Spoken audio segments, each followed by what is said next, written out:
Agusta Westland helicopter की खरीद के मामले में प्रवर्तन निदेशालय ने पूर्व वायुसेना प्रमुख एसपी त्यागी को समन भेजा है। प्रवर्तन निदेशालय ने त्यागी को यह समन मनी लॉन्ड्रिंग के केस में भेजा है। इस घोटाले के गिरफ्तार आरोपी गौतम खेतान के यहां से मिली नीली डायरी में त्यागी के रिश्तेदारों का जिक्र है। इस डायरी में कोडवर्ड में ब्रदर्स के नाम पर 270 लिखा है, यानी 2,70,000 करोड़ त्यागी ब्रदर्स को दिए गए। हालांकि पूर्व वायुसेना प्रमुख एसपी त्यागी के फुफेरे भाई राजेश त्यागी ने कल एबीपी न्यूज से बात में कहा था कि उनके परिवार का इस घोटाले से कोई लेना देना नहीं है। अगुस्ता वेस्टलैंड हेलीकॉप्टर घोटाले पर बीजेपी अध्यक्ष अमित शाह ने सोनिया गांधी से पूछे तीखे सवाल। कहा, कांग्रेस देश को गुमराह कर रही है। टेंडर ओरिजिनल इक्विपमेंट मैन्युफैक्चरर ही भर सकते हैं, उसके बाद भी आपने अगुस्ता वेस्टलैंड इंटरनेशनल लिमिटेड को टेंडर भरने की इजाजत दी। टेंडर की शर्तों के साथ ये जो छेड़खानी हुई है वो किसके इशारे पर हुई है? फील्ड इवैल्यूएशन ट्रायल भारत में लेने की एक शर्त टेंडर के डॉक्यूमेंट में लगाई गई। अचानक ही वो शर्त को बदल दिया गया। तब ये सिद्ध हो गया कि अब घूस दी ही गई है। तब अंत में 2013 में ये टेंडर को पुट ऑन होल्ड किया गया। ये इतनी देरी क्यों लगाई? अमित शाह ने सोनिया गांधी और कांग्रेस पर देश को गुमराह करने का आरोप लगाते हुए ये भी दावा किया कि हेलीकॉप्टर डील रद्द होने के बावजूद बैंक गारंटी का सिर्फ एक हिस्सा ही भारत आया है। हेलीकॉप्टर घोटाले को लेकर सोनिया गांधी पर अमित शाह के हमले से भड़की कांग्रेस पलटकर पूछे 4 सवाल। तो मैं अमित शाह जी से 4 सवाल पूछना चाहता हूं। किसने ब्लैक लिस्टिंग इनिशिएट किया? पहला सवाल। दूसरा सवाल, 40 दिन में उन्होंने क्यों उस ब्लैक लिस्टिंग को वापस किया? तीसरा सवाल, अगर आप उसके साथ टाई अप कर लें तो उसी कंपनी को जो ब्लैक लिस्टेड थी, ईडी से और सीबीआई के साथ जांच कर रही थी, उसी कंपनी को क्यों ऑर्डर देने की बात की? 100 लाइट कमर्शियल हेलीकॉप्टर बनाने की बात करी। और चौथा सवाल, FIBP में इन्होंने क्यों परमिशन 2015 में दी थी? राज्यसभा में विपक्ष के नेता गुलाम नबी आजाद ने तो अमित शाह को नसीहत देते हुए कहा कि जिनके घर शीशे के होते हैं उन्हें दूसरों के घर पत्थर नहीं फेंकने चाहिए। अगुस्ता घूस कांड पर बीजेपी सांसद सुब्रमण्यम स्वामी का दावा। कहा, सौदे की घूस की रकम पत्रकारों को भी दी गई। स्वामी ने एक वेबसाइट की खबर का हवाला देते हुए कहा कि अगुस्ता वेस्टलैंड कंपनी के बिचौलिए मिशेल को मीडिया मैनेज करने के लिए 2010 से 2012 के बीच करीब 45 करोड़ रुपए दिए थे। वेबसाइट के मुताबिक मिशेल दिल्ली के क्लैरिजेस होटल में ठहरता था, जहां पत्रकारों का काफी आना जाना रहता था। 2009 में 12 वीवीआईपी हेलीकॉप्टर्स के लिए एक डील हुई थी। 2010 में अगुस्ता ने मिशेल की एक कंपनी के साथ पत्रकारों को मैनेज करने का करार किया। इस दौरान भारतीय मीडिया में अगुस्ता को लेकर कोई भी खबर नहीं छपी। बैंकों के 9,000 करोड़ के बकायेदार विजय माल्या ने कहा कि मेरा पासपोर्ट निलंबित करने या गिरफ्तार करने से बैंकों को पैसा नहीं मिलेगा। लंदन के अखबार फाइनेंशियल टाइम्स को दिए इंटरव्यू में विजय माल्या ने कहा, मैं बैंकों से बात करने और पैसा लौटाने के लिए तैयार था, लेकिन मेरे प्रस्ताव पर विचार नहीं किया गया। मुझे ब्रिटेन में मजबूरन निर्वासन में रहना पड़ रहा है। मुझे लेकर भारत में जो माहौल बनाया गया उससे मैं यहाँ सुरक्षित महसूस करता हूँ।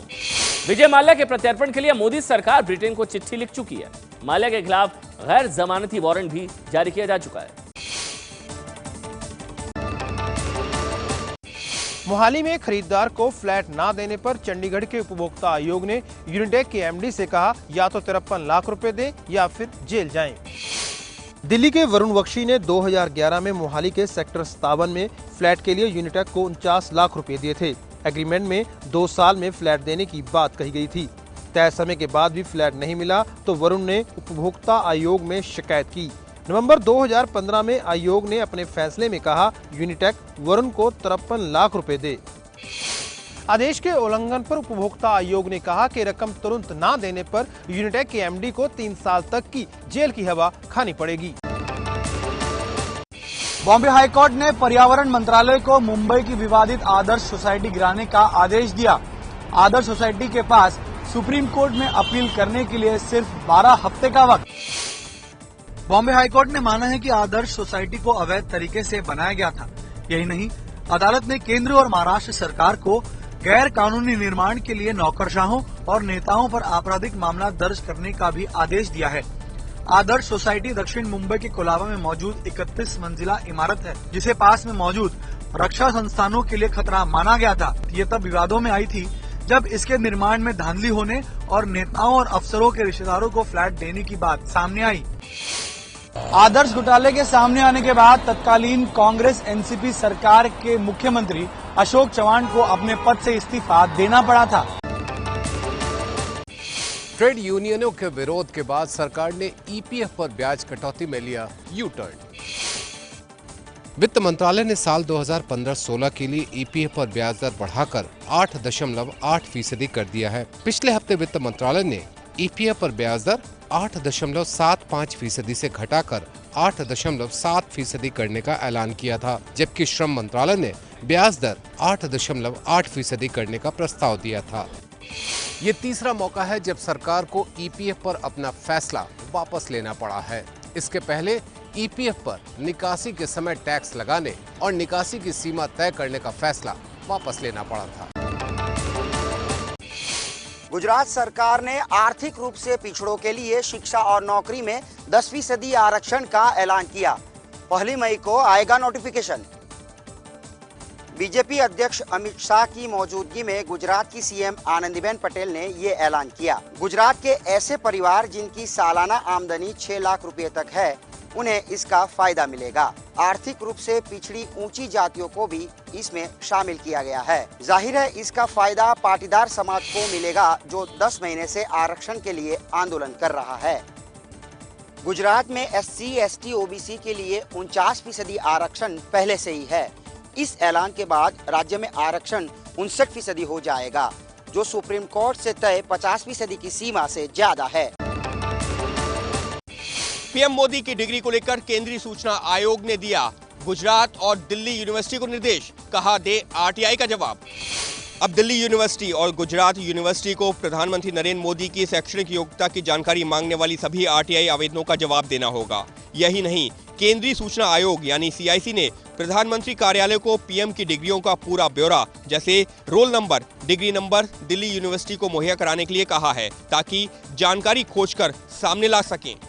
कल दिल्ली के मुख्यमंत्री अरविंद केजरीवाल ने मुख्य सूचना आयुक्त को चिट्ठी लिखकर प्रधानमंत्री नरेंद्र मोदी की डिग्री से जुड़ी जानकारी छिपाने का आरोप लगाया था, जिसके बाद से ही ट्विटर पर #डिग्री दिखाओ मोदी ट्रेंड कर रहा था। एनसीपी अध्यक्ष शरद पवार ने ये कहकर कई नेताओं की नींद उड़ा दी कि साल 2019 के चुनावों के लिए नीतीश कुमार का नाम नजरअंदाज नहीं किया जा सकता। लोकसभा चुनाव में अभी 3 साल का वक्त बाकी है, लेकिन विपक्ष के पीएम की खोज शुरू हो गई है। बिहार जैसे इम्पोर्टेंट और बड़े स्टेट में लालू जी और वो मिलकर एक राज्य को उन्होंने वायबल अल्टरनेटिव दिया है, और इसलिए एक जिसके पॉलिटिकल स्ट्रेंथ है, ऐसा नेता के रूप में उनको नजरअंदाज नहीं कर सकते। पवार ने इस बयान से पहले एक अंग्रेजी अखबार को बयान देते हुए कहा था कि कांग्रेस पार्टी के पास कोई चेहरा नहीं है। बीजेपी के खिलाफ नीतीश और पवार की गाड़ी चलने से पहले ही पंक्चर हो गई। यूपी की बड़ी पार्टियां एसपी और बीएसपी ने खुद को इस मुहिम से अलग कर लिया। जो हमारी पार्टी के जो उद्देश्य हैं, जो एम्स हैं, तो उनको सबको देखना पड़ेगा कि जो गठबंधन बनेगा कि वो हमारी पार्टी के मूवमेंट के हिसाब से ठीक है या नहीं है। ये उनकी अपनी राय हो सकती है, समाजवादी पार्टी इस राय से सहमत नहीं है। हमारा मानना है कि non BJP non Congress Mulayam Singh Yadav ji सबसे उचित चेहरा है। इस तरह बीएसपी और एसपी के इनकार के बाद बीजेपी के खिलाफ विपक्ष को एकजुट करने की कोशिशों को झटका लगा है। मेडिकल कॉलेजों में दाखिले के लिए 1 मई को ही होगा नेशनल एलिजिबिलिटी एंट्रेंस टेस्ट यानी नीट। सुप्रीम कोर्ट ने अपने आदेश में बदलाव से इनकार कर दिया है। सुप्रीम कोर्ट ने कल के फैसले में कहा था कि अब राज्य और प्राइवेट मेडिकल कॉलेज अपनी तरफ से एंट्रेंस टेस्ट नहीं ले सकेंगे। 1 मई को तय AIPMT की परीक्षा को नीट माना जाएगा। जिन छात्रों ने AIPMT का फॉर्म नहीं भरा है, उनके लिए 24 जुलाई को नीट परीक्षा दोबारा होगी। केंद्र और कुछ राज्यों ने इस फैसले से छात्रों पर भारी दबाव पड़ने की बात कहते हुए फैसले में बदलाव की मांग की, लेकिन सुप्रीम कोर्ट ने उनकी मांग पर तुरंत सुनवाई से मना कर दिया। दिल्ली में केजरीवाल सरकार की ऑड इवन योजना का दूसरा चरण सवालों के घेरे में है। वजह है ना तो इससे इस बार ट्रैफिक पर ज्यादा असर पड़ा, ना ही प्रदूषण पर। दिल्ली के school of planning and architecture यानी एसपीए ने सर्वे के आंकड़े जारी कर ऑड इवन के सेकेंड फेज को फेल बताया है। सर्वे के मुताबिक इस बार सड़कों पर गाड़ियों की संख्या में खास कमी नहीं आई, जिससे प्रदूषण कम नहीं हुआ। सर्वे के मुताबिक केवल 1% ट्रैफिक ही कम हुआ। स्पीड में भी केवल 2 से 3 किलोमीटर प्रति घंटे की बढ़ोतरी हुई है। सर्वे में तीसरी महत्वपूर्ण बात पब्लिक ट्रांसपोर्ट की कमी को बताया गया है, जिससे लोगों को काफी दिक्कत हुई। कथित स्टिंग में फंसे हरीश रावत के खिलाफ सीबीआई ने जांच शुरू कर दी है। बागी हरक सिंह रावत और स्टिंग करने वाले पत्रकार से हुई पूछताछ। सीबीआई सूत्रों के मुताबिक स्टिंग करने वाले पत्रकार उमेश कुमार से 2.5 घंटे तक पूछताछ हुई। उनसे स्टिंग की रॉ फुटेज भी मांगी गई है। स्टिंग को हरीश रावत ने फर्जी बताया था। इस स्टिंग में तथाकथित जो फरेब एक रचा गया है कि साहब हरीश रावत कुछ खरीद फरोख्त कर रहे हैं, बताया नहीं कहाँ मैं खरीद फरोख्त कर रहा हूँ। कथित स्टिंग को कांग्रेस के बागी विधायक हरक सिंह रावत ने जारी किया था। उनका दावा था कि हरीश रावत सरकार बचाने के लिए स्टिंग में न सिर्फ खरीद फरोख्त करते हुए दिखाई दे रहे थे, बल्कि बागी विधायकों को जान से मारने की धमकी भी दी थी। सूखाग्रस्त छत्तीसगढ़ में मंत्री प्रेम प्रकाश पांडे की बेटी की शादी में पानी की बर्बादी। धूल न उड़े इसलिए सड़कों पर टैंकरों से बहाया गया पानी की बर्बादी का ये नजारा छत्तीसगढ़ के दुर्ग का है और मौका है राज्य सरकार के रेवेन्यू मंत्री प्रेम प्रकाश पांडे की बेटी की शादी का। इस शादी में मध्य प्रदेश के सीएम शिवराज से लेकर राजनीति की कई बड़ी हस्तियां शरीक हुई थीं। कांग्रेस छत्तीसगढ़ में सूखे का हवाला देकर इसे मंत्री की असंवेदनशीलता बता रही है, तो बीजेपी का कहना है कि शादी में आए लोगों के पीने के लिए टैंकरों में पानी आया था। काम ना आया रसूख। सरकारी कर्मचारियों को धमकाने के आरोप में एसपी विधायक रामपाल यादव को 14 दिन की जेल। ये तस्वीरें गुरुवार की है। जियामऊ इलाके में लखनऊ डेवलपमेंट अथॉरिटी की टीम एसपी विधायक रामपाल यादव की अवैध इमारत गिराने गई थी। उस दौरान रामपाल यादव उनके समर्थकों ने एलडीए के अफसरों को धमकाया और मारपीट की। आरोप है कि विधायक के एक समर्थक ने इस दौरान एक अफसर पर सरेआम पिस्तौल तान दी। इसी के बाद पुलिस ने रामपाल यादव को 9 समर्थकों समेत हिरासत में ले लिया। कोर्ट में जमानत खारिज होने के बाद सबको जेल भेज दिया गया। इस मामले में कार्रवाई करते हुए समाजवादी पार्टी ने भी आरोपी विधायक को 6 साल के लिए पार्टी से निकाल दिया है। यूपी के बरेली में दर्दनाक हादसे में एक ही परिवार के 6 नाबालिग जिंदा जल गए। बरेली के किला छावनी इलाके का ये घर तड़के लगी आग में खाक हो गया। आग में झुलसकर 6 मासूम जिंदगियों ने भी दम तोड़ दिया। मरने वालों में 9 से 17 साल की 5 बहनें और 7 साल का एक भाई था। माता पिता पारिवारिक शादी में शरीक होने बाहर गए थे। इसी दौरान हादसा हो गया। पुलिस के मुताबिक रात में सोते वक्त बच्चे शायद मोमबत्ती बुझाना भूल गए, जिसके बाद छप्पर में आग लग गई। दिल्ली के इंडियन एग्रीकल्चर रिसर्च इंस्टीट्यूट की 30 साल की वैज्ञानिक पूजा राय ने की खुदकुशी। सुसाइड नोट पर लिखा, बहुत जीली जिंदगी। पूसा रोड पर मौजूद इंडियन एग्रीकल्चर रिसर्च इंस्टीट्यूट के इसी फ्लैट में कल 30 साल की पूजा ने साड़ी के फंदे से झूलकर अपनी जिंदगी खत्म कर ली।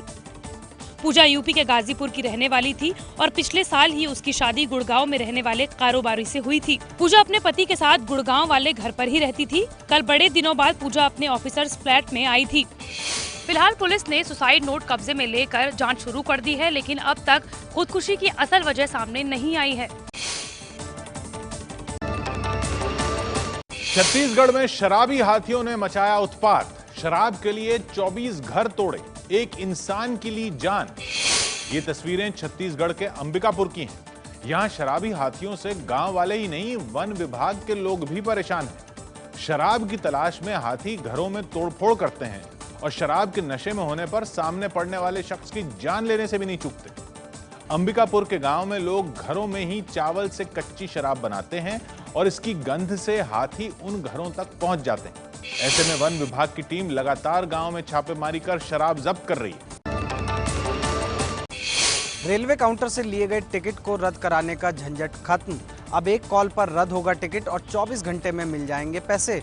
रेलवे 10 मई से कंफर्म टिकटों के लिए ये सुविधा शुरू कर रहा है। अपने रिजर्वेशन फॉर्म में जो मोबाइल नंबर लिखा है रेलवे इंक्वायरी नंबर 139 पर उसी से कॉल करना होगा। अपने रजिस्टर्ड मोबाइल नंबर से 139 पर SMS कर भी आप रेल टिकट कैंसिल करवा सकेंगे। टिकट कैंसिल होने का मैसेज मिलने के 24 घंटे के अंदर आप रेलवे स्टेशन के किसी भी रिजर्वेशन काउंटर पर जाकर अपने पैसे रिफंड ले सकेंगे। लोढ़ा समिति की सिफारिशों को लागू करने में आनाकानी पर BCCI को सुप्रीम कोर्ट की फटकार। कहा 70 नहीं बल्कि BCCI के अधिकारियों को तो 60 की उम्र में ही रिटायर हो जाना चाहिए। BCCI में सुधार के लिए सुप्रीम कोर्ट की तरफ से गठित लोढ़ा समिति ने 70 साल की उम्र में ही BCCI के पदाधिकारियों को रिटायर करने की सिफारिश की है। इस सिफारिश पर BCCI का टालमटोल भरा रवैया देखकर कोर्ट ने गहरी नाराजगी जताई। सुप्रीम कोर्ट ने कहा, आपको तो सुप्रीम कोर्ट के जजों से 5 साल ज्यादा मिल रहा है, आपको 70 नहीं 60 में ही रिटायर हो जाना चाहिए। BCCI में रिटायरमेंट की उम्र को लेकर सुप्रीम कोर्ट पहले भी कह चुका है कि 70 से ज्यादा उम्र के लोगों को तो घर में बैठकर टीवी पर क्रिकेट देखना चाहिए। अभिनेत्री बिपाशा बासु कल अभिनेता करण सिंह ग्रोवर के साथ लेंगी 7 फेरे। आज हुई मेहंदी की रस्म।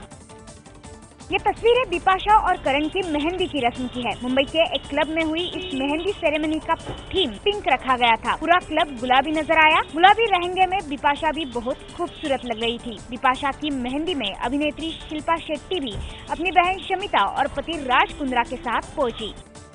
करण सिंह ग्रोवर की ये तीसरी शादी है, जबकि बिपाशा बासु पहली बार दुल्हन बनने जा रही है।